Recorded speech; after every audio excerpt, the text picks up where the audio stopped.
இன்னைக்கு சர்வசாதாரண இஸ்லாம் நம்மகிட்ட போயிட்டே இருக்கு. இஸ்லாம் விரும்பினா செய்கிறது, விரும்பாட்டா செய்கிறது இல்லை. இங்க இருந்தா இஸ்லாம், ஊர்ல இருந்தா ஒரு இஸ்லாம். ஆடு புழுக்க போடும்ல, எதுனால? இலை குலைகளை சாப்பிட்றதுனால போடும். அதை சாப்பிட்டு நாங்களும் ஆடுகளை போன்று புழுக்குகளை போட்டோம் என்று சொன்ன வரலாறு சாதாரண வரலாறா? முஹம்மது ஸல்லல்லாஹு அலைஹி வஸல்லம் அவர்களையும் அவர்களை ஏற்றவர்களுக்கும் அல்லாஹ் கடுமையான சோதனைகளை கொடுத்து கடைசியில் தான் அல்லாஹ் அவர்களுக்கான வாய்ப்புகளை, சலுகைகளை வழங்குகிறான். எத்தனை ஆண்டுகள் மார்க்கத்தை சொல்றதுக்கான ஆசைகள் வேண்டாமா? மார்க்கத்தை படிக்க வேண்டும் என்ற ஆசைகள் வேண்டாமா? எல்லாம் இன்றைக்கு கரைந்து போய் ஒளிந்து போய் கிடக்கிறதே. பயப்படுறான். இன்றைக்கு காலையில் மக்தப மதரசாக்கள் செயலிழந்து செத்து கொண்டிருக்கிறது ஊர்களிலே. இப்படி ஈமானுக்காக வேண்டி, இஸ்லாத்திற்காக வேண்டி தன்னை அப்படியே கொடுக்கக்கூடிய தோழன் எங்கே, தோழமை எங்கே இருக்கிறதா? இல்லையே, செத்து விட்டதே, அன்றோடு செத்து விட்டதே. உள்ளத்தில் இருந்து வர வேண்டும், ரத்தத்தில் கலக்க வேண்டும். ஈமான் இஸ்லாம் என்பது ரத்தத்தில் கலந்துடணும். இஸ்லாமாக இருக்கிறோம், ஈமானாக இல்லை. ஆனா இஸ்லாத்தை இழந்துட்டு எதை வேணாலும் இழக்க மாட்டேன்னு இருக்கிறோமே, கேவலமா இல்ல? சொந்த பந்தங்களுக்கு, உறவுகளுக்கு மனம் கொடுக்க முடியல இல்லையா? கொடுத்து கொஞ்சம் எப்ப பார்த்தாலும் கேட்டுட்டே இருக்கா. அப்பாவுக்கு கொடுக்குற, அத்தாவுக்கு கொடுக்கறது சொல்றான் மகன் பிஸ்மில்லாஹிர் ரஹ்மானிர் ரஹீம். இன்னல் ஹம்துலில்லாஹ் நஹ்மதுஹு வ நஸ்தஈனுஹு வ நஸ்தக்ஃபிருஹு வ நு'மினு பிஹி வ நதவக்கல் அலைஹி வ நஊது பில்லாஹி மின் ஷுரூரி அன்ஃபுஸினா வ ஸய்யிஆத்தி அமாலினா மன் யஹ்திஹில்லாஹு ஃபலா முضில்ல லஹு வ மன் யுضلل ஃபலா ஹாதிய லஹு وأشهد أن لا إله إلا الله وحده لا شريك له وأشهد أن محمدا عبده ورسوله أرسله بالحق بشيرا ونذيرا اللهم صل على محمد وعلى آل محمد كما صليت على إبراهيم وعلى آل إبراهيم إنك حميد مجيد اللهم بارك على محمد وعلى آل محمد كما باركت على إبراهيم وعلى آل إبراهيم إنك حميد مجيد أما بعد فإن خير الحديث كتاب الله وخير الهدي هدي محمد صلى الله عليه وسلم شر الأمور محدثاتها كل محدثة بدعة كل بدعة ضلالة وكل ضلالة في النار فأعوذ بالله من الشيطان الرجيم يا أيها الذين آمنوا اتقوا الله حق تقاته ولا تموتن إلا وأنتم مسلمون وقال إذن يا أيها الناس اتقوا ربكم الذي خلقكم من نفس واحدة وخلق منها زوجها وبث منهما رجالا كثيرا ونساء واتقوا الله الذي تساءلون به والأرحام إن الله كان عليكم رقيبا وقال إذن يا أيها الذين آمنوا اتقوا الله وقولوا قولا سديدا يصلح لكم أعمالكم ويغفر لكم ذنوبكم ومن يطع الله ورسوله فقد فاز فوزا عظيما. அன்பிற்குரிய எல்லாமல்ல அல்லாஹ்வின் நல்லடியார்களே, அல்லாஹ்வுடைய மாபெரும் கருணையினால் எல்லாமல்ல அல்லாஹ் அவனால் ஒப்புக்கொள்ளப்பட்ட உயர்வான மார்க்கமாக இருக்கக்கூடிய இஸ்லாமிய மார்க்கத்தில் நம்மை எல்லாம் ஆக்கி, அதிலும் குறிப்பாக ஜும்மாவுடைய கடமையை அல்லாஹ்வும் அல்லாஹ்வுடைய தூதர் முஹம்மது ஸல்லல்லாஹு அலைஹி வஸல்லம் அவர்கள் எந்த அடிப்படையில் நடைமுறைப்படுத்த சொன்னார்களோ அந்த அடிப்படையில் நடைமுறைப்படுத்துவதற்காக வேண்டி நாம் எல்லாம் இங்கே கூடியிருக்கிறோம். இந்த சந்தர்ப்பத்திலும் இன்னும் பிற சந்தர்ப்பங்களில் இஸ்லாமிய மார்க்க விளக்கத்தை பெறக்கூடிய நாம் பெறுவதோடு நின்று விடாமல், நிறுத்தி விடாமல் செயல்படுத்தக்கூடிய மக்களாகவும் செயல்படுத்தாத பிற மக்களை செயல்படுத்த தூண்ட வேண்டும் என்ற கோரிக்கையோடு இந்த ஜும்மா உரையை துவங்குகிறேன். இன்றைக்கு வழங்கப்பட்டுள்ள தலைப்பு ஹிஜ்ரத் வ இப்ரத்துஹு, ஹிஜ்ரத்தும் படிப்பினையும் என்ற தலைப்பு வழங்கப்பட்டிருக்கிறது. காரணம் என்னவென்று சொன்னால், ஹிஜ்ரத் என்பது உலக வரலாற்றில், இன்னும் குறிப்பாக சொன்னால் இஸ்லாமிய வரலாற்றில் இப்படிப்பட்ட ஒரு நிகழ்வு இதுவரை நடக்கவே இல்லை என்று சொல்லக்கூடிய அளவிற்கு மிக பிரம்மாண்டமான ஒரு பயணம். சாதாரண பயணம் அல்ல, நாட்டை துறந்த பயணம். நாங்கள் நாட்டை துறந்து இங்கே வந்து உட்காந்துருக்கிறோமே, பொடியில், வெயிலில், காற்றுல, சூடில். வந்ததோட நோக்கம் துனியா. ஆனால் அவர்களுடைய நோக்கம் துனியாவே கிடையாது. இப்படியும் வரலாற்றில் இடம்பெறுவார்களா? இப்படியும் இடம்பெற முடியுமா? அவர்களை முஹாஜிர்கள் என்று அழைக்கக்கூடிய அளவிற்கு, நாடு துறந்தவர்கள் என்று அல்லாஹ்வால் அடைமொழி இடப்பட்டு குர்ஆனிலே அழைக்கப்படக்கூடிய அளவிற்கு மிகப்பெரிய உயர்வை அடைய அவர்களுக்கு இந்த ஹிஜ்ரத் என்பது துணையாக இருந்தது. அப்போ அல்லாவே அவர்களுடைய அந்த ஹிஜ்ரத்தை வந்து ஏற்றுக்கொள்கிறான். காரணம் என்ன அப்படின்னு சொன்னால், தான் பிறந்த மண், தான் பிறந்த ஊர், நேசித்த மக்கள், இன்னும் நேசித்து வாழ்ந்த வீடு, இன்னும் திரட்டிய பொருளாதாரம், இப்படியே இருக்கக்கூடிய இந்த அவ்வளவு சூழ்நிலையை விட்டுவிட்டு தட்பவெப்ப நிலை நேர் மாற்றமாக இருக்கக்கூடிய ஒரு ஊருக்கு பயணம். அப்படி பயணம் மேற்கொள்வது என்று சொன்னால் ஏதோ எடுத்த உடனேயே சர்வசாதாரணமாக போயிடலாம் அப்படிங்கிற சூழல் இல்லை. எக்ஸிட் பெர்மிட் வேண்ட உடனேயே கதிகலங்கிறது போல இருக்கும். அது பேசும் பொருளாக மாறி இருக்கிறது இன்றைக்கு. ஆனால் அன்றைக்கு ஒன்றுமே கிடையாது. ஆனால் எந்த பெர்மிட்டும் இல்லாமல் போக முடியாத அளவுக்கு எதிரிகளுடைய சூழ்ச்சிகளும் வலைகளும் விரிக்கப்பட்டிருந்தது. அதையெல்லாம் முறியடித்து தான் இந்த ஹிஜ்ரத் என்ற நாடு துறந்த அந்த பயணம் நபிகள் நாயகம் ஸல்லல்லாஹு அலைஹி வஸல்லம் அவர்களும் சஹாபாக்களும் இருந்தார்கள். அப்ப இந்த பயணத்துடைய நோக்கம் என்ன? எதையாவது நாடி, எதையாவது விரும்பி, எதையாவது அடைவதற்காக வேண்டி சென்றார்களா? நாம் இன்னைக்கு ஒவ்வொரு இலக்குமே போறோம்னு சொன்னா, ஒவ்வொரு நாட்டுக்குமே போறோம்னு சொன்னா சுற்றி பார்ப்பதற்காக வேண்டி அல்லது அலுவலர்களுடைய வேலைகளுக்காக வேண்டி சென்றால் அதன் மூலமாக சில பலன்களை அடைவதற்காக வேண்டி நம்முடைய அந்த பயணங்கள் அமைந்திருக்கிறது. ஆனா இவர்களுடைய பயணம் என்ன? ஒண்ணுமே கிடையாது. ஈமானை பாதுகாத்துக் கொள்வதை தவிர வேறு ஒன்றுமே அவர்களுக்கு இல்லை. அப்ப அந்த ஈமானை பாதுகாப்பதற்காக வேண்டி மிகப்பெரிய போராட்டங்களை, மிகப்பெரிய இழப்புகளை சந்தித்தது அந்த சமூகம். 40 ஆண்டுகள் வரை நம்பிக்கைக்குரியவராக, உண்மையாளராக போற்றி அல்லாஹ்வுடைய தூதரை நேசித்த அந்த மக்கள் 40வது வயதுல தான் நபி லா இலாஹ இல்லல்லாஹ் முஹம்மது ரசூலுல்லாஹ் என்று அறிமுகம் செய்த உடனேயே அவரை பொய்யர்னு சொன்னாங்க, பைத்தியக்காரன் சொன்னாங்க, சூனியக்காரன் சொன்னாங்க. எதுவெல்லாம் சொல்லக்கூடாத அவ்வளவு பேரையும் அல்லாஹ்வுடைய தூதர் ஸல்லல்லாஹு அலைஹி வஸல்லம் அவர்கள் மீது சொன்னார்கள். சரி, அவர்களை யாராவது ஏற்க வந்தால் விட்டார்களா என்று சொன்னால் இல்லை. ஒரு குடும்பமே, யாசிர் ரலியல்லாஹு அன்ஹு அவருடைய குடும்பமே ஷஹீதாகக்கூடிய அளவிற்கு கொடுமை செய்யப்பட்டு அவர்கள் இந்த உலகத்தை விட்டு மறைந்திருக்கிறார்கள். பிலால் ரலியல்லாஹு அன்ஹு அவர்கள் போன்றவர்கள் எல்லாம் சுடுமணிகளை போட்டு வறுத்தெடுத்த வரலாறு தான். ஆனால் எந்த சூழலிலையும் அவர்கள் ஈமான் என்ற அந்த இலக்கை எங்கேயாவது விட்டிருக்கிறாங்களா? இல்லையே. இன்னைக்கு சர்வசாதாரண இஸ்லாம் நம்மகிட்ட போயிட்டே இருக்கு. இஸ்லாம் வந்து விரும்பினா செய்கிறது, விரும்பாட்டா செய்கிறது இல்லை. இங்க இருந்தா இஸ்லாம், ஊர்ல இருந்தா ஒரு இஸ்லாம். ஊருடைய மக்களுக்காக வேண்டி, ஊருடைய பாராட்டுக்காக வேண்டி, உறவுகளுடைய பாராட்டுக்காக வேண்டி கேவலமாக இருக்கிறது. இது இஸ்லாமா? இது என்ன இஸ்லாம் இருக்கு? ஒன்று விலகல. இந்த ஹிஜ்ரத் வந்து என்ன பிரயோஜனம்? 14 நூற்றாண்டுகளை கடந்து ஹிஜ்ரத்தை பற்றி பேசக்கூடிய ஹிஜ்ரத்துடைய அந்த ஆண்டுடைய துவக்கமே இந்த ஹிஜ்ரியை வைத்து தான் எடுக்கப்பட்டு இன்றைக்கு நம்முடைய கணக்குகள் பெரும்பாலும் இந்த ஹிஜ்ரி ஆண்டை ஒட்டிய 2 கடமைகளை செய்து கொண்டிருக்கிறோம். ரமதானாக இருந்தாலும் சரி, ஹஜ்ஜாக இருந்தாலும் சரி, ஹிஜ்ரி ஆண்டை வைத்துத்தான் நம்முடைய இபாதத்துகள் நடந்து கொண்டிருக்கிறது. அப்படி உறவோடு இருக்கக்கூடிய நாம அந்த இஸ்லாத்தை பற்றி கேலி கூத்தாக இன்றைக்கு வச்சுக்கிட்டு இருக்கிறோம். பெரிய வேடிக்கையா இருக்கிறதுங்க. அவமானப்படுத்தக்கூடியவர்கள் இஸ்லாமியர்கள் தான், இஸ்லாம் அல்லாதவர்கள் அல்ல என்று சொல்லக்கூடிய அளவிற்கு இஸ்லாத்தை கேவலப்படுத்திக்கிட்டு இருக்கிறோம். இஸ்லாம் உங்களுக்கு புரியுதா? அந்த இஸ்லாத்தில் நில்லுங்க. உங்க உயிர் போனாலும் பிரச்சனை இல்லை. இங்க ஒண்ணு புரிஞ்சிருச்சு, சரியா இருக்குது, ஊருக்கு போன உடனே வேற ஒண்ணு மாறுதுன்னா அது என்ன இஸ்லாம் இருக்கு? விளங்கல. அப்படி அவங்க வந்து ஏற்றுக்கொள்ளலையே. நீங்க ஒண்ணுமே கிடையாது, இஸ்லாத்தை விட்டுட்டீங்கன்னா இங்க சுகமா வாழலாம் சொல்லப்பட்டுச்சு, விலை பேசப்பட்டுச்சு. அல்லாஹ்வுடைய தூதருக்கு விலை பேசுறாங்க. பதவி வேணுமா, பட்டயம் வேணுமா, என்ன வேணும் சொல்லுங்க, உங்களுக்கு எல்லாம் தரேன்னு சொல்லப்பட்டுச்சு. எதுவுமே வேண்டாம், நான் சொல்லக்கூடியது நான் வந்து முஹம்மது ரசூலுல்லாஹ் தான், அல்லாஹ்வுடைய தூதர் தான், லா இலாஹ இல்லல்லாஹ், அல்லாஹ் தான் கடவுள் அப்படின்னு சொல்லி உறக்க சொன்னார்கள். ஏற்ற நபித்தோழர்களும் அதில் தான் நிலைத்து இருந்தாங்க.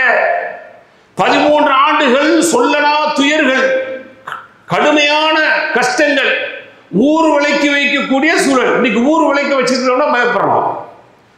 ஊரை ஒதுங்கி வாழ முடியுமா அப்படின்னு சொல்லி இன்னைக்கு பயப்படுறோம். ஓட தர மாட்டாங்க, மையத்துக்கு வந்து நம்ம அடக்கம் பண்றதுக்கு இடம் தர மாட்டாங்க. அதெல்லாம் இன்றைக்கு சர்வசாதாரணமாக இன்றைக்கு அமைதியான முறையில் அழகான முறையில் வென்றெடுத்து இன்றைக்கு அடக்கம் செய்யக்கூடிய வாய்ப்புகளை எல்லாம் பெற்றிருக்கிறோம். ஆனால் அன்றைக்கு கிட்டத்தட்ட 2.5 ஆண்டுகள் அல்லாஹ்வுடைய தூதர் ஸல்லல்லாஹு அலைஹி வஸல்லம் அவர்களையும் அவர்களை சார்ந்தவர்களையும் ஊர் உழைக்க வச்சாங்க. பயப்படலையே, அசந்து போனாங்களே இல்லையே. என்ன சாப்பிட்டாங்க? இலதலை கொலைகளை சாப்பிட்டாங்க. என்ன உணவும் போகல. ஊர் விளக்கம் அப்படின்னு சொன்னா அடுத்து என்ன செய்வான்? பொருளாதார தடை விதிப்பான். ஊருக்காரங்களை தொடர்புகளை துண்டிப்பான். நீங்க எந்த விதமான தொடர்பு வச்சுக்கிற கூடாது, எந்த விதமான குடுக்கல் வாங்கல் கூடாது, எந்த விதமான பரிமாற்றம் கூடாது. எல்லாமே செய்வாங்க, செஞ்சாங்க. இலைகளை சாப்பிட்டாங்க. காய்ந்த தோல் கிடக்கும் பாருங்க, அதை சுட்டு சாப்பிட்டாங்க. சொல்றாங்க வரலாறுல பாருங்க, அவங்களுடைய வரலாறு அந்த கணவாயுடைய தங்கியிருக்கக்கூடிய வரலாறுல பாத்தீங்கன்னா, நாங்கள் இப்படி சாப்பிட்ட காரணத்தினால் எங்களுடைய மலங்கள் எல்லாம் ஆட்டு புழுக்கைகளாக வந்தது என்று சொல்றாங்க. ஆடு புழுக்க போடும்ல, எதுனால? இலை குலைகளை சாப்பிட்றதுனால போடும். அதை சாப்பிட்டு நாங்களும் ஆடுகளை போன்று புழுக்குகளை போட்டோம் என்று சொன்ன வரலாறு சாதாரண வரலாறா? எதுக்கு அந்த வரலாறு? சரி, அப்படியே வாழ்ந்துகிட்டே இருக்கட்டும், பிரச்சனை இல்லை. அல்லாஹ் என்ன செஞ்சிருக்கார்? நேரடி கண்ட்ரோல்ல இருக்கார்ல முஹம்மது ஸல்லல்லாஹு அலைஹி வஸல்லம். நேரடி கண்ட்ரோலு. எந்த உதவி வேணாலும் செய்ய முடியும். அல்லாஹ் ஆகுன்னு சொன்னா எல்லாம் ஆயிடும். அபூஜஹல் அழிஞ்சு போயிருந்தா அழிஞ்சு போயிருவான். உத்துபா அழிஞ்சு போயிருந்தா அழிஞ்சு போயிருவான். எல்லா எதிரிகளும் செத்து போயிருந்தா செத்து போயிருவான். அல்லாஹ்வுக்கு எல்லாமே முடியும். இருந்தும் அல்லாஹ் ஒரு மனிதன் எப்படி இந்த உலகத்தில் தியாகம் செய்ய வேண்டும், ஈமான் என்பது இஸ்லாம் என்பது உள்ளத்தில் புகுந்த பிறகு அது வெளியில் செல்லாதவாறு எப்படி உள்ளேடி இருக்கிறாய் என்பதை இந்த உலகத்திற்கு காட்ட வேண்டும் என்பதற்காக வேண்டி முஹம்மது ஸல்லல்லாஹு அலைஹி வஸல்லம் அவர்களையும் அவர்களை ஏற்றவர்களுக்கும் அல்லாஹ் கடுமையான சோதனைகளை கொடுத்து கொடுத்து கொடுத்து கடைசியில் தான் அல்லாஹ் அவர்களுக்கான வாய்ப்புகளை சலுகைகளை வழங்குகிறான். எத்தனை ஆண்டுகள் நபித்துவம் பெற்று 23 ஆண்டுகள் என்று சொன்னால் அதில் பாதியை கடந்து 13 ஆண்டுகள் கடக்கக்கூடிய சூழலில் தான் அல்லாஹ்வுடைய தூதர் ஸல்லல்லாஹு அலைஹி வஸல்லம் அவர்களுக்கு அனுமதி வழங்குகிறான். நீங்கள் இந்த நாட்டை விட்டு துறந்து போங்க. போங்கன்னு சொன்ன உடனே ஈஸியா போகவிட்டானா? ஈஸியா போறதுக்கான வழிகளை கொடுத்தாங்களா? இல்ல. அங்கேயும் பாத்தீங்கன்னா தடைகள். யாரு போனாலும் தடை பண்றது, ஒருவரையும் விடுறது இல்லை. ஏன்னு சொன்னா இப்படி அவர்கள் அந்த ஹிஜ்ரத்துடைய பயணம் மேற்கொண்டால் அவர்கள் எந்த நாட்டுக்கு செல்கிறார்களோ அங்கு சென்று இஸ்லாத்தை வேரூன்ற வைத்து விடுவார்கள். எனவே இது நடக்கக்கூடாது என்பதற்கான திட்டத்தை தீட்டி தடை செய்தது மட்டுமல்ல, முஹம்மது ஸல்லல்லாஹு அலைஹி வஸல்லம் அவர்களை கொலை செய்ய நாடினார்கள். வைதியம் குர்பிக்கல்லதீன கஃபரூல் இஸ்பிதுக அவ் யக்துலுக வயம்குருன வயம்குருல்லாஹ் வல்லாஹு கைருல் மாக்கிரீன். சிறைப்பிடிக்கவோ கொல்லவோ அவர்கள் சூழ்ச்சி செய்தார்கள். நபியே, உங்களை அல்லாஹ்வும் சூழ்ச்சி செய்தான். அல்லாஹ்வுடைய சூழ்ச்சி தான் அங்கே ஜெயிச்சது. அவர்கள் திட்டம் போட்டாங்க, இனிமேல் இவரை வச்சோம்னு சொன்னா எப்படியாவது வெளியூர்ல போய் வளர்ந்துரு இஸ்லாம். வளர்ந்ததற்கான அருமையான திட்டத்தை பாருங்க. எங்க இஸ்லாத்தை சொல்ல முடியுமா வாய்ப்புகள் இருக்கிறதா எங்க சொல்வதற்கான தேடலும் அதற்கான வாய்ப்புகளை ஏற்படுத்த வேண்டும். மிகப்பெரிய நபித்தோழர், பணக்காரர், ஒரு தெருவில் அவர் நடந்தால் இவர்தான் சென்றிருக்கிறார் என்று அவருடைய நறுமணங்களை வைத்து அடையாளம் கண்டு கொள்ளக்கூடிய முஸாப் இப்னு உமைர் ரலியல்லாஹு அன்ஹு அவர்கள் அவங்கள தான் முதல்ல அனுப்பி வைக்கிறாங்க. மதீனாவுக்கு அழகா அனுப்பி வைக்கிறாங்க. போய் அங்க போய் பிரச்சாரம் செய்யுங்க, இஸ்லாத்தை எடுத்து சொல்லுங்க. இஸ்லாத்தை எடுத்து சொன்ன உடனேயே 12 நபர்கள் கொண்ட ஒரு குழுவை ஹஜ் செய்வதற்காக மினாவில் அல்லாஹ்வுடைய தூதரோடு சந்திக்கிறார்கள். முதல் அக்கபாவில். அடுத்து இரண்டாவது கிட்டத்தட்ட 70-80 நபர்கள் சேர்ந்து சந்தித்து மிகப்பெரிய ஒரு கூட்டம், எண்ணிக்கையில் இருக்கக்கூடிய சில நபர்கள் தான் மக்காவிலே. ஆனால் கிட்டத்தட்ட 450-500 கிலோமீட்டருக்கு அப்பால் இருந்து 100க்கு மேற்பட்ட மக்கள் அங்கே இஸ்லாத்தில் இணைந்த அந்த வரலாறு. நீங்கள் வந்தால் உங்களுக்கு எல்லா விதமான உதவிகளை செய்வோம், நீங்கள் வாருங்கள் என்று அழைப்பு கொடுக்கக்கூடிய அளவிற்கு எதிர்பார்ப்போடு அவர்கள் அங்கே காத்திருக்கக்கூடிய சூழல். எவ்வளவு திட்டமிடல் யோசிக்க வேண்டாமா? மார்க்கத்தை சொல்றதுக்கான ஆசைகள் வேண்டாமா? மார்க்கத்தை படிக்க வேண்டும் என்ற ஆசைகள் வேண்டாமா? எல்லாம் இன்றைக்கு கரைந்து போய் ஒளிந்து போய் கிடக்கிறதே. மார்க்கத்தை நாங்கள் படித்து விட்டோம் என்று சொல்லி அல்லது கையடக்க மொபைலில் நாங்கள் மார்க்கத்தை படிக்க முடியும் என்ற ஒரு தைரியத்தோடு இந்த உலகத்தில் வாழ்ந்து கொண்டிருக்கிறோமே, இது உலக கல்விக்கு பொருந்ததா? உலக கல்வி அப்படித்தான் கையடக்கும் மொபைலிலே நீங்கள் பயின்று கொண்டிருக்கிறீர்களா? குழந்தைகளுக்கு பயிற்றுவித்துக் கொண்டிருக்கிறீர்களா? இல்லையே. மார்க்கம் என்று வந்த உடனே உங்களுக்கு ஏதோ இலக்காரமாக தெரிகிறது, அப்படித்தானே? ஆன்லைன் சொல்லித்தார்கள், வந்து வீட்டிலே சொல்லித்தார்கள், இலக்காரமாக தெரிகிறது, இலவசமாக சொல்லிக் கொடுக்கப்படுகிறது. எல்கேஜிக்கு பல லட்சங்களை கட்டக்கூடிய எத்தனையோ பாடசாலைகள் கொண்டு போய் பிள்ளைகளை சேர்க்கிறோம். காலையில் எந்திரிச்சு தேய்ச்சு குளிக்க வச்சு ட்ரெஸ்ஸை மாற்றி கரெக்டாக யூனிஃபார்ம் போட்டு அவனை எப்படிலாம் வந்து அடைக்கணுமோ அடைச்சு அவனுக்கு காலில் இதை மாட்டி ஷூவை மாட்டி எல்லாத்தையும் மாட்டி கொண்டே பெர்ஃபெக்டாக விடணும். இல்லை அப்படின்னு சொன்னா உடனே கூப்பிட்டு என்ன பிள்ளை அனுப்பியிருக்கிற உடனே அங்கே பார்த்தீங்கன்னா கம்ப்ளைண்ட், குற்றச்சாட்டு, பயப்படுறான். இன்றைக்கு காலையில் மக்தப மதரசாக்கள் செயலிழந்து செத்து கொண்டிருக்கிறது ஊர்களிலே. மக்தப மதரசாக்கள் அனுப்பக்கூடிய மக்கள் மிக குறைந்திருச்சு. அப்படியே போனாலும் ஊத்த பல்லோடு சரியாக விளக்காமல் போட்டிருக்கக்கூடிய ஊத்த ஆடை என்று சொல்லக்கூடிய அழுக்கான ஆடையோடு கண்ணில் மலிந்த அந்த அழுக்குகளை கூட சரியான கழுவாத முறையில், இன்னும் சிறுநீர் ஆடையில் பட்டிருந்தால் அதை கூட கலைந்து விட்டு வேறொரு ஆடை போட்டு அனுப்பாத ஒரு சூழல் எல்லாம் மக்தபுகளிலே சிறுவர்களுடைய மதரசாக்களிலே நடக்கக்கூடிய அவலங்களை பார்க்கிறோமே. அப்ப என்ன ஆயிடுச்சு? எங்களுக்கு அந்த படிப்பு தேவையில்லை, பிரச்சனை இல்லை, அது கொஞ்சம் படிச்சா போதும், ஏன்னா இதுதானே ஜெயிக்க போகுது. ஏபிசின்னு சொல்லி கடைசியில் போடுறாருல ஏதோ ஒண்ணு, இது இவரை ஜெயிச்சு இவரை சொர்க்கத்துக்கு கொண்டு போக போகுது அப்படின்னு நினைக்கிறாரு. ஆனா சஹாபாக்கள் அப்படி நினைக்கல. எங்களுடைய ஈமான் தான் எங்களுக்கு வேணும், இஸ்லாம் தான் வேணும், நாங்கள் இங்கிருந்து போறோம் அப்படின்னு சொல்லிட்டு அழகான பயணத்தை சஹாபாக்கள் கொஞ்சம் கொஞ்சமாக வந்து என்ன செய்யறாங்க, போறாங்க, தடுக்கிறான். உமர் ரலியல்லாஹு அன்ஹு வர்றாங்க, தடுக்கிறான். தடுக்கிறியா, தைரியம் வந்து என்கிட்ட வந்து மோதிப்பாரு, அவரை பத்தி தெரியும், விட்டுறான். அவரோடு சேர்ந்து சிலர்கள் அந்த ஹிஜ்ரத் பயணத்தை மேற்கொள்றாங்க. அதே போல அபூபக்கர் சித்திக் ரலியல்லாஹு அன்ஹு வந்து ஹபஷா என்று சொல்லக்கூடிய அந்த ஹிஜ்ரத் பயணத்துக்கு மக்கள் எல்லாம் போகும்போது அல்லாஹ்வுடைய தூதருக்கு அனுமதி கேட்கிறாங்க. அப்ப சொல்றாங்க, அல்லாஹ்வுடைய தூதர் இல்ல, கொஞ்சம் பொறுமையாக இருங்க, பொறுமையாக இருங்க, நீங்கள் செல்ல வேண்டாம் என்று அல்லாஹ்வுடைய தூதர் சொன்ன உடனேயே அவங்க விலகி கொள்றாங்க. அல்லாஹ்வுடைய தூதர் நம்மோடு வரவிருக்கிறார் என்று சொல்லி இரண்டு ஒட்டகங்களை அவர் வாங்கி அதற்காக 4 மாதங்கள் தயாரிப்புல வச்சிருக்கிறார். எப்படியாப்பட்ட நபி தோழர் பாரு. தோழர் என்று சொன்னால் அவர்தான் தோழர். இப்படி வரலாற்றில் இப்படி ஒரு தோழமை உண்டா? எங்க இருக்கிறான் தோழர்? இப்படி ஈமானுக்காக வேண்டி, இஸ்லாத்திற்காக வேண்டி தன்னை அப்படியே கொடுக்கக்கூடிய தோழன் எங்கே? தோழமை எங்கே இருக்கிறதா? இல்லையே, செத்து விட்டதே, அன்றோடு செத்து விட்டதே, அந்த பயணத்தோடு செத்து விட்டதே. இன்றைக்கு இங்கே இருக்கிறது நட்பு. ஏதாவது ஒரு சிறிய பிரச்சனை வந்தால் உடனே நட்புகள் போய்விடுகிறது, சகோதரத்துவம் போய்விடுகிறது, உறவுகள் போய்விடுகிறது. போய்விட்டதா? இன்றைக்கு இல்லையே. என்ன ஆனது? அல்லாஹ்வுடைய தூதர் ஸல்லல்லாஹு அலைஹி வஸல்லம் இப்படி எல்லாத்தையும் அனுப்பும் போது அல்லாஹ்வுடைய தூதர் ஸல்லல்லாஹு அலைஹி வஸல்லம் போறாங்க அப்படிங்கிறத வழங்கிட்டு எப்பொழுதும் எதிர்பார்ப்போடு இருக்கிறார்கள். ஒரு நாள் இது மாதிரி பகல் வேளையிலே வராத அந்த நேரத்திலே வெயிலிலே அல்லாஹ்வுடைய தூதர் ஸல்லல்லாஹு அலைஹி வஸல்லம் வர்றாங்க.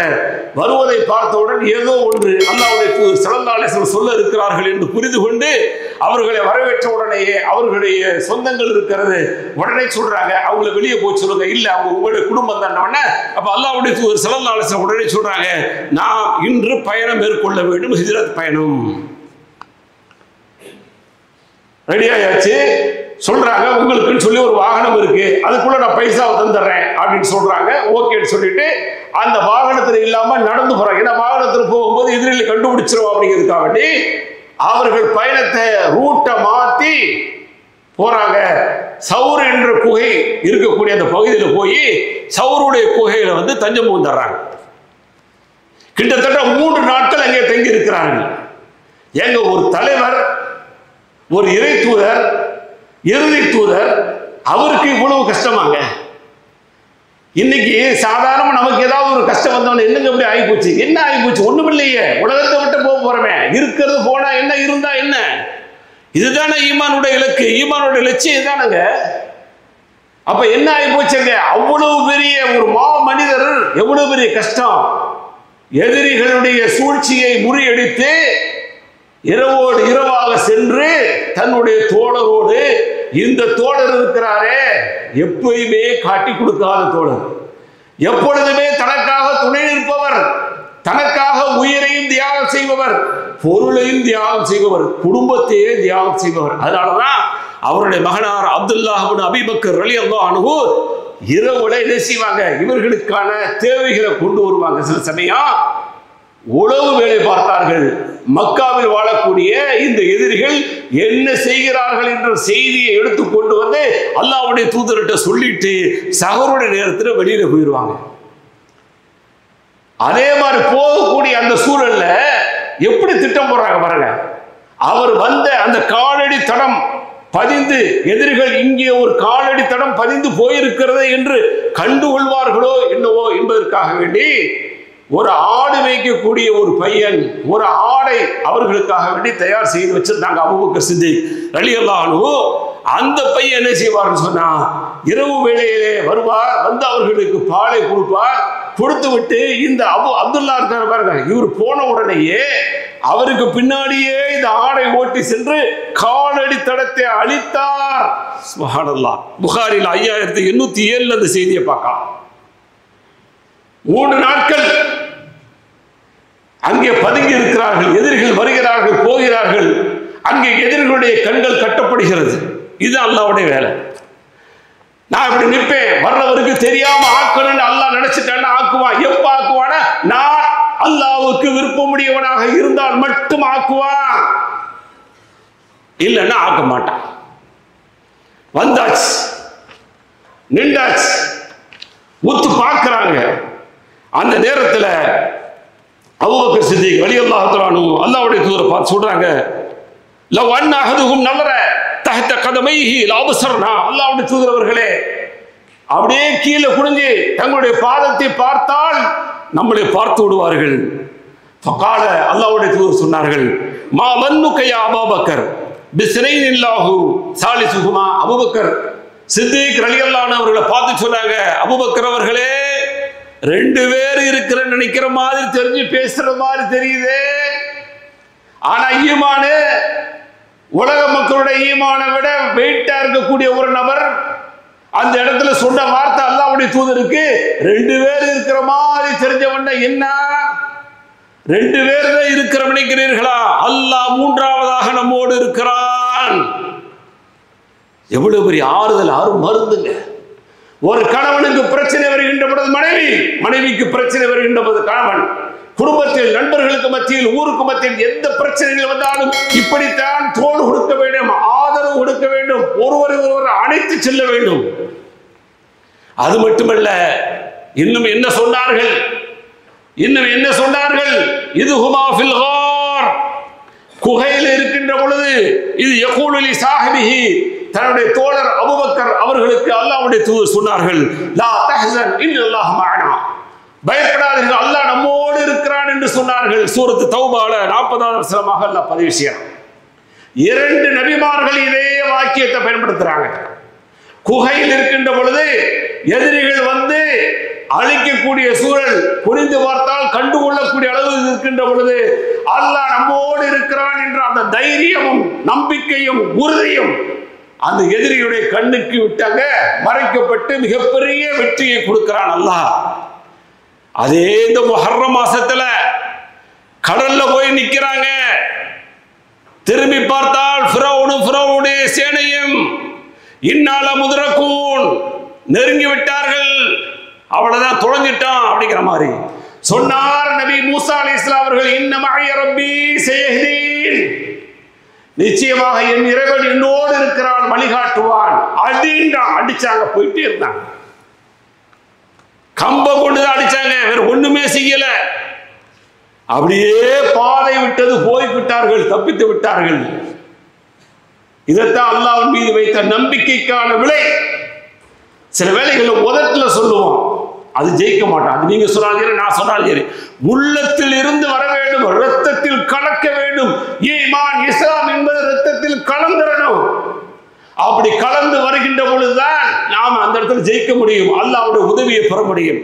அப்ப ஹிஜ்ரத்துடைய பாடா அவர்கள் போய் அங்கே இருந்து அவர்களுக்கு எதிரிகள் தொடர்ந்து வந்த பொழுது மிகப்பெரிய ஆறுதலை சொல்லி அல்லாஹ்வுடைய தூதர் ஸல்லல்லாஹு அலைஹி வஸல்லம் அவர்கள் 3 நாள் கழித்து தங்களோட பயணத்தை மேற்கொள்ளுகின்ற பொழுது சூராக்கா பின்தொடர்றார். 100 ஒட்டகங்களுக்கு ஆசைப்பட்டு பின்தொடர்கிறார். அப்படியே திரும்பி பார்க்கிறார். சாதாரண ஒரு ஆள் அல்லங்க. அபூபக்கர் சித்திக் ரலியல்லாஹு அன்ஹு சாதாரண ஒரு ஆள் அல்ல. அப்படியே சுற்றி முற்றி பார்த்தவாறே தன்னுடைய தலைவரை, நேசரை, இறை தூதரை அப்படியே அழைச்சிட்டு போறாங்க. ஒரு படை எப்படி வழிநடத்தி செல்லுமோ அது போன்று அவரை கொண்டு சென்று இருக்கிறாங்க. திரும்பி பார்த்தால் ஒருவன் வாகனத்திலே மிக வேகமாக தாக்குவதற்காக வந்து கொண்டிருக்கிறான். எப்படி இருக்கும் யோசித்து பாருங்க. கையில ஆயுதங்கள் இல்லை, ஈமான் என்ற ஆயுதம் மட்டுமே இருந்தது. ஆனா ஈமான்கிற ஆயுதம் பாருங்க, பவர்ஃபுல். ஈமான்கிற ஆயுதம் பவர்ஃபுல். அது ஈமான இருந்தா, நான் சொல்லல, வலா தஹினு வலா தஹ்சனு வஅன்துமுல் அலௌன இன் குன்தும் முஃமினீன். உங்களுக்கு பயம் வேண்டாங்க, கவலை வேண்டாங்க, நீங்க தான் டாப் உயர்ந்தவர்கள். இன் குன்தும் முஃமினீன், நீங்கள் இறை விசுவாசிகளாக இருந்தால், ஈமான் கொண்டவர்களாக இருந்தால் நீங்க தான் டாப் அப்படிங்கிறான். நம்மளை அசைக்கவே முடியாது, அந்த அளவுக்கு மிக பலத்தோடு இருக்கிறோம். ஆனால் இன்றைக்கு அசைக்கப்படுகிறோம். காரணம் ஈமானில் பலவீனம். அதான் வேற ஒன்றும் கிடையாது. இஸ்லாமாக இருக்கிறோம், ஈமானாக இல்லை. ஈமான் உள்ளத்திலே ஊடுருவம் இல்லை. அது ஊடுருவுச்சுன்னு சொன்னா நாம ஜெயிச்சிருவோம், நாம தான் டாப் அப்படின்னு சொல்லி அல்லாஹ் சொல்லக்கூடிய செய்தி. கடைசியில் அது சம்பவம், பெரிய சம்பவம். சுராக்காவிடமிருந்து பாதுகாப்பு அல்லாஹ் கொடுக்கிறா. அவரை அங்கே காவலாளியாக அல்லாஹ் மாத்துறான். அந்த நம்பிக்கை பாருங்க. அவர் கடைசியில் என்ன செய்யறாரு? தன்னுடைய தோல்வியை ஒப்புக்கொண்டு அங்கே காவலாளியாக மாறுறாரு. இதுவும் புகாரி, முஸ்லிம் போன்ற ஹதீஸ் கிரந்தங்கள் இருக்கு, படிச்சு பாருங்க. கடைசியில் அல்லாஹ்வுடைய தூதர் ஸல்லல்லாஹு அலைஹி வஸல்லம் அவர்கள் மதீனாவுக்கு போய் அடைகிறாங்க. எதிர்பார்ப்போடு இருக்கிறார்கள், மக்காவில் வரவேற்புக்காக காத்து கொண்டிருக்கிறார்கள். அங்கே போய் மக்காவோடு சேர்ந்த உடனேயே மிகப்பெரிய ஒரு ஐக்கியத்தை ஏற்படுத்துறாங்க. வரலாற்றில் இப்படி உண்டா? இங்கிருந்து போயாச்சு இல்லையா, போய் அங்க சகோதரத்துவத்தை உண்டாக்குறாங்க. தோழமை என்பது வேறு, சகோதரத்துவம் என்பது வேறு. சகோதரத்துவம் என்பதுதான் இன்னும் பிணைப்பானது, இணைப்பானது, சங்கிலி போல அறுக்க முடியாதது. தோழமை என்பது எப்பொழுது வேண்டாலும் துண்டித்து போய்விடும். அந்த சகோதரத்துவத்தை அல்லாஹ்வுடைய தூதர் ஸல்லல்லாஹு அலைஹி வஸல்லம் உருவாக்குறாங்க. அந்த தருணத்தில் மதீனாவுக்கு போய் இறங்கிய உடனேயே அல்லாஹ்வுடைய தூதர் ஸல்லல்லாஹு அலைஹி வஸல்லம் ஒரு செய்தியை சொல்றாங்க மக்களுக்கு. ரபிஹ சுஹைப், ரபிஹ சுஹைப், சுஹைப் அவர்களுடைய வியாபாரம் பலனடித்து விட்டது, சுஹைப் வெற்றி பெற்று விட்டார் அப்படின்னு சொல்றாங்க. சஹாபாக்கள் ஆச்சரியமா இருக்குது. என்ன அல்லாஹ்வுடைய தூதரே, சுஹைபிடம் கூட வரவே இல்லையே, மதீனாவுல சுஹைப் ரலியல்லாஹு அன்ஹு இல்லையே, சுஹைப் ரபிஹர் என்று சொல்லுகிறீர்களே என்று ஆச்சரியத்தோடு பார்க்கின்ற பொழுதுதான் அல்லாஹ்வுடைய தூதர் ஸல்லல்லாஹு அலைஹி வஸல்லம் சொல்றாங்க, சுஹைப் ரலியல்லாஹு அன்ஹு அவர்கள் வந்து வெளியூர்ல இருந்து வந்தாங்க. இங்க வந்து மக்களை தங்கி பொருளாதாரத்தெல்லாம் தேடி சம்பாதிச்சு அவங்க இஸ்லாத்தை ஏத்துக்கிட்டாங்க. கடைசியில் அவங்களும் ஹிஜ்ரத் பயணம் மேற்கொள்ளும் பொழுது எதிரி வர்றான், வந்துட்டு அவர்களை தடை செய்யறான். தடை செஞ்சவன் உடனே கேட்கிறாங்க, அராய்த்தும் இன் ஆய்தைத்துக்கும் மாலி அத்து ஹல்லூன சபீலி ஃபகாலு நஅம். சரி, என்னை வந்து பிடிச்சி நிப்பாட்டிட்டீங்கல்ல, இப்ப நான் கேட்கிறேன், என்கிட்ட உள்ள பொருளாதாரத்தை அவ்வளவு உங்கள்கிட்ட கொடுத்துட்டேன்னு சொன்னா எனக்கு மதீனாவுக்கு போறதுக்கு வழி விட்டுருவீங்களா? காசுக்கு ஆசைப்பட்டவன் தானே, காசுக்கு அடிமை தானே. உடனே சொன்னான், ஆம் என்று சொன்னான். ஃபகால உஷ்ஹிதுக்கும் அன்னி கத் ஜஅல்து லக்கும் மாலி, என்னுடைய பொருளாதாரத்தை உங்களுக்காக ஏதோ கொடுத்துட்டேன், இங்க இருக்குது, போய் எடுத்துக்க போ அப்படின்ட்டாங்க. எவ்வளவு துச்சமாக மதிச்சாங்க பொருளாதாரத்தை. சுப்ஹானல்லாஹ், வரலாறு உண்டாங்க. ஆச்சரியமா இருக்குல்ல. இதெல்லாம் அப்படிலாம் நடந்திருக்கிறது, சத்தியமானது, உண்மையானது. அதுதான் அவர்களை அல்லாஹ்வுக்கு பிடித்தமானவர்களாக மாற்றியது. ரலியல்லாஹு அன்ஹும் வரது அன்ஹு, அல்லாஹ் அவர்களை பொருந்திக் கொண்டார்கள், அவர்களும் அல்லாஹ்வை பொருந்திக் கொண்டார்கள். இரண்டு பக்கமே பொருத்தம் வந்ததுக்கான காரணம் இந்த மாதிரியான செயல் திட்டங்கள் தான். கொடுத்துட்டு தான் போறாங்க. பலகதாலிக்க ரசூலுல்லாஹி ஸல்லல்லாஹு அலைஹி வஸல்லம், அல்லாஹ்வுடைய தூதர் ஸல்லல்லாஹு அலைஹி வஸல்லம் அவர்களுக்கு சுஹைப் ரலியல்லாஹு அன்ஹுடைய இந்த செயல் தெரிந்த உடனே தான் ரபிய சுஹைப் ரலியல்லாஹு அன்ஹு அவர்கள் வெற்றி பெற்று விட்டார், அவருடைய வியாபாரம் பலனளித்து விட்டது என்ற செய்தியை சுபச்செய்தியை சொல்றாங்க. அப்ப எவ்வளவு பெரிய விலை கொடுக்குறாங்க பாருங்க. இஸ்லாத்திற்காக வேண்டி எதையும் இழக்க முடியும், ஆனால் இஸ்லாத்தை இழக்கக்கூடாது. ஆனா இஸ்லாத்தை இழந்துட்டு எதை வேணாலும் இழக்க மாட்டேன்னு இருக்கிறோமே, கேவலமா இல்ல? அல்லாஹ் உங்களையும் என்னையும் அல்லாஹ் பாதுகாக்கணும். அது போன்ற ஒரு சூழல் எப்பொழுதுமே வந்து விடக்கூடாது. இஸ்லாம் தான், எது இழந்தாலும் பிரச்சனை இல்லை, உடைமைகள் இழந்தாலும் உயிர் இழந்தாலும் இஸ்லாம் என்பது இருந்தால் ஜெயம் வெற்றி. கடைசியில போயாச்சு, போன உடனே ஒருவருக்கு ஒருவர் அப்படியே சகோதரத்துவத்தை ஏற்படுத்துறாங்க, பிணைப்பை ஏற்படுத்துறாங்க.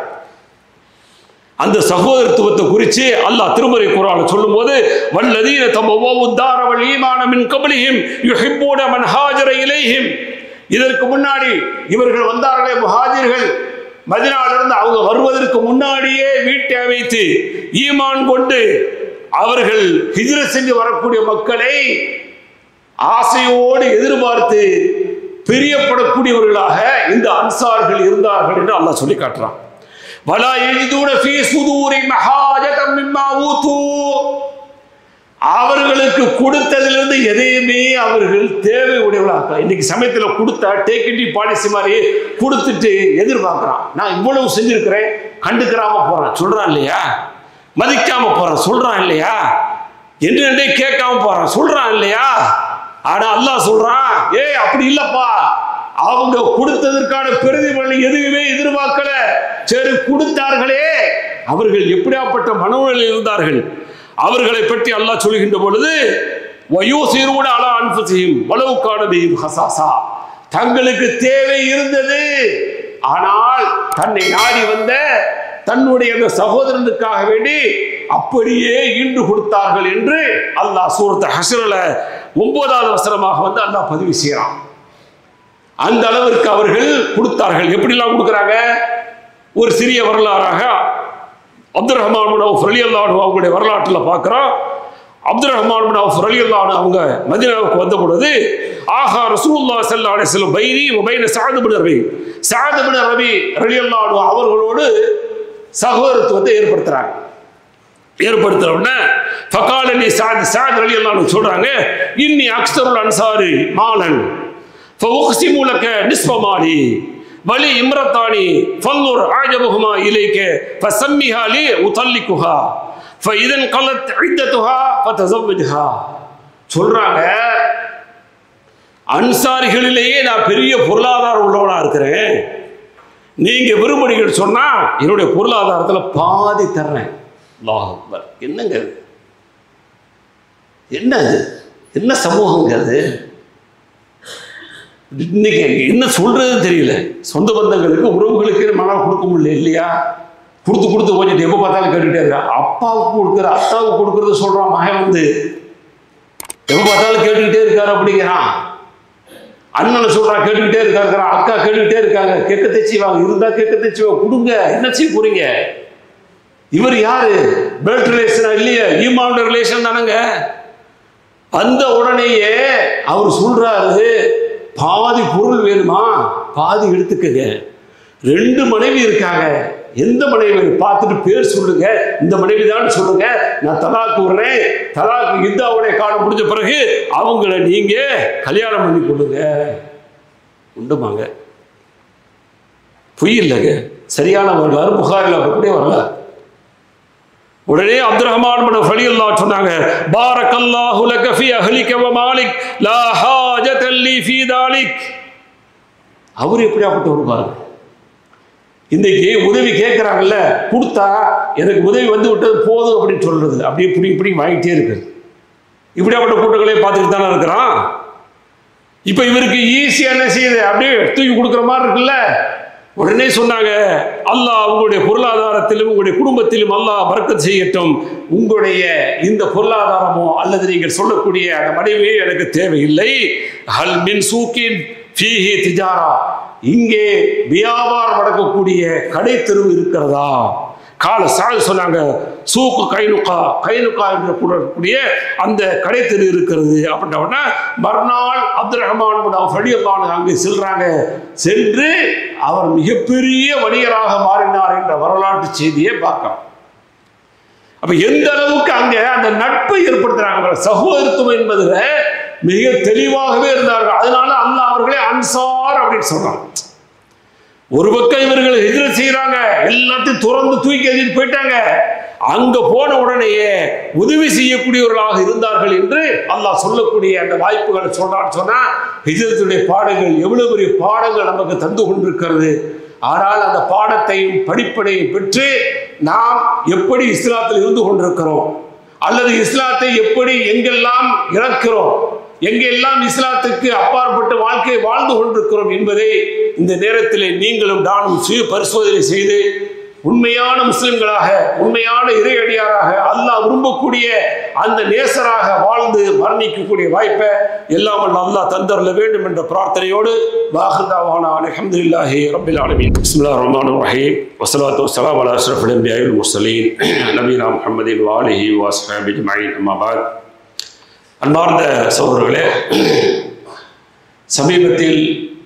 சமீபத்தில் சொல்லவிட 1 அல்லது 2 தினங்களுக்கு முன்பாக இந்தியா முழுவதும் பேசப்படக்கூடிய அல்லது உலகம் முழுவதும் பார்க்கக்கூடிய அளவிற்கு மிகப்பெரிய ஒரு படுகொலை நடந்திருக்கிறது.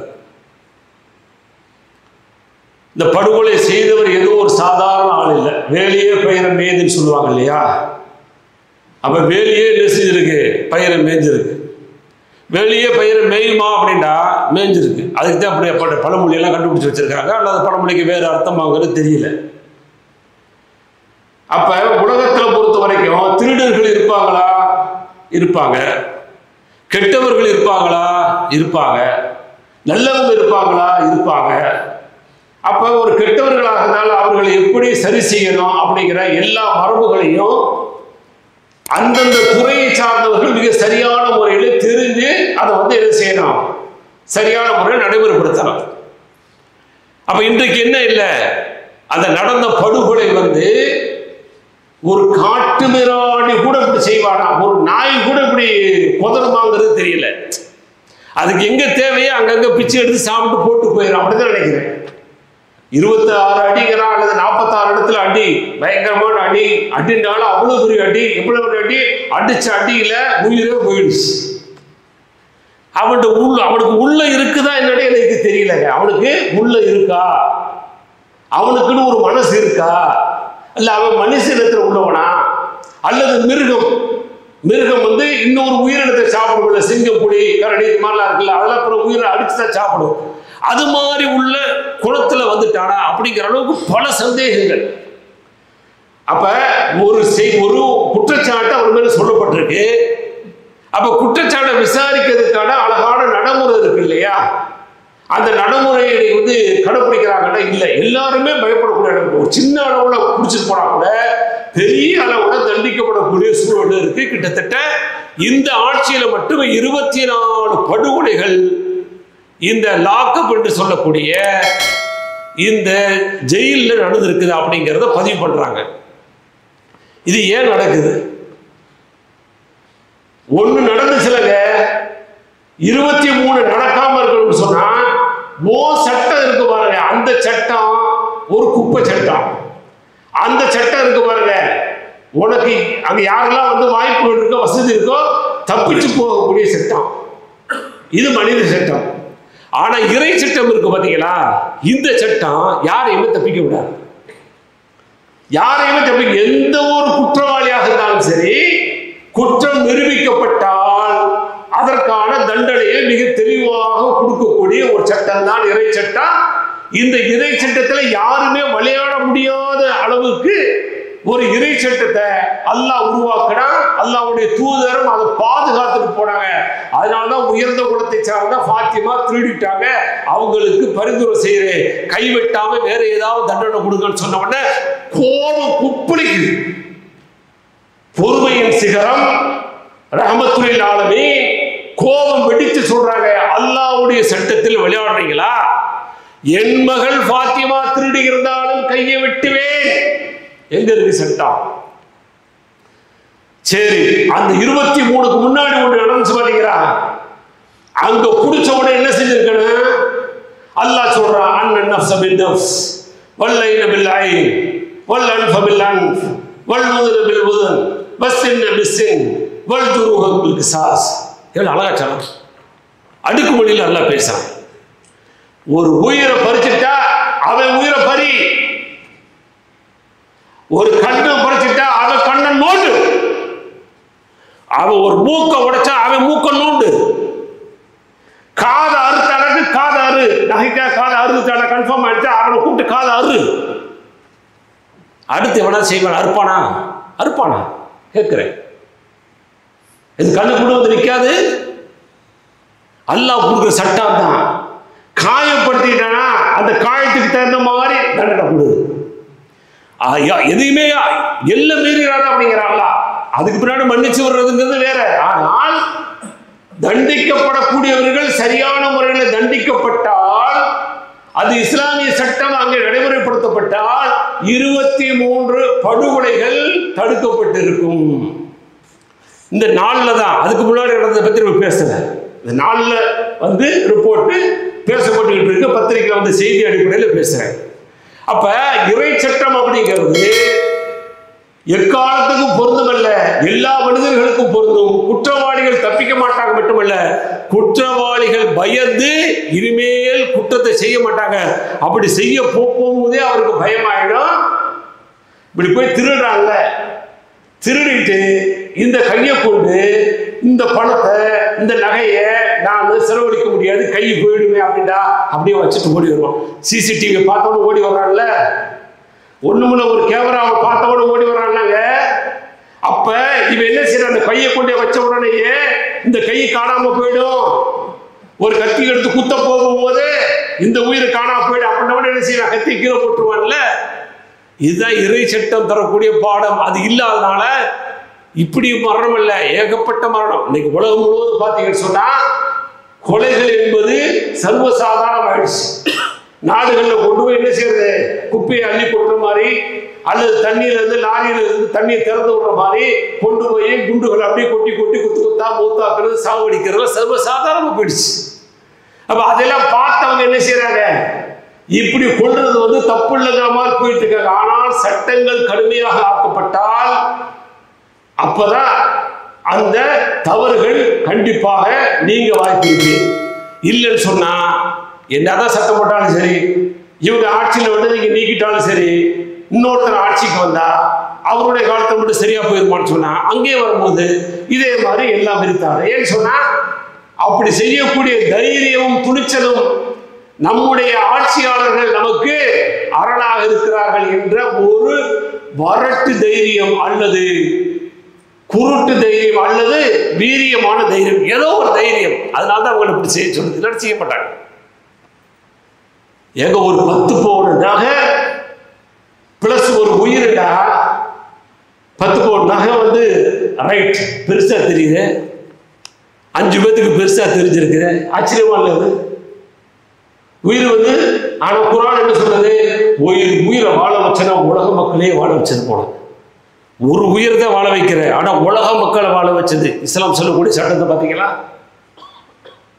அதனால இதெல்லாம் எதுக்கு இங்க பேசணும்னு சொன்னா எடுத்து சொல்லுங்கள். இது மாதிரியான பரப்புரையை செய்யுங்க. இது போன்ற வசனங்களை எடுத்து எழுதுங்க. மீடியாக்களை சரியான முறையில் பயன்படுத்துங்கள். இஸ்லாம் சொல்லக்கூடிய அந்த அறிவுரைகளை சொல்வதன் மூலமாக நாம் சொல்லக்கூடிய விஷயங்களை சொல்லிட்டோம், ஏற்பதும் புறக்கணிப்பதும் அவர்களுடைய பாடு. ஏற்றால் இந்த அவர்கள் மாத்திரமல்ல உலகமும் அமைதியை நோக்கி போகக்கூடிய வாய்ப்பு இருக்கும்.